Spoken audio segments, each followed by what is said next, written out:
Megastar Shakib খানের আগামী ঈদের সিনেমা প্রিন্স নিয়ে সদ্যই উঠেছে কয়েকটি গুঞ্জন। কলকাতার নায়িকা বাদ পড়া থেকে শুরু করে শুটিং বন্ধ হওয়া এমন বেশ কিছু গুঞ্জনে যখন সিনেমা প্রেমীরা দ্বিধাবিভক্ত, ঠিক তখনই মুখ খুলল নির্মাতা ও প্রযোজনা প্রতিষ্ঠান। আগামী ঈদের অন্যতম আলোচিত এই সিনেমায় শাকিব খানের বিপরীতে দুই নায়িকার থাকার কথা।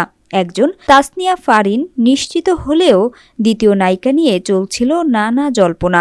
কলকাতার অভিনেত্রী জ্যোতির্ময়ী কুণ্ডুর নাম শোনা গেলেও তিনি একে গুজব বলে উড়িয়ে দিয়েছেন।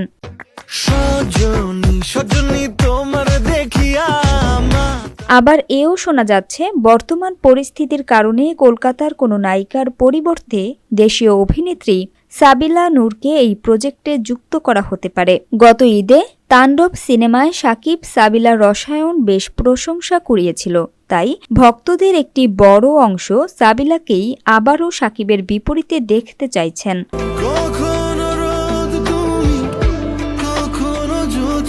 শুধু তাই নয়, ভারতের সঙ্গে ভিসা জটিলতার কারণে শুটিং পিছিয়ে যাওয়া এবং ছবিটির মুক্তি অনিশ্চিত এমন খবরেও উত্তাল সোশ্যাল মিডিয়া। ফলে দর্শক ও সিনেমা ভক্তদের একাংশের মাঝে বেশ হতাশা দেখা যায়। এমন সময়ে সব জল্পনায় জল ঢেলে দিল প্রযোজনা প্রতিষ্ঠান ক্রিয়েটিভ ল্যান্ড ফিল্মস।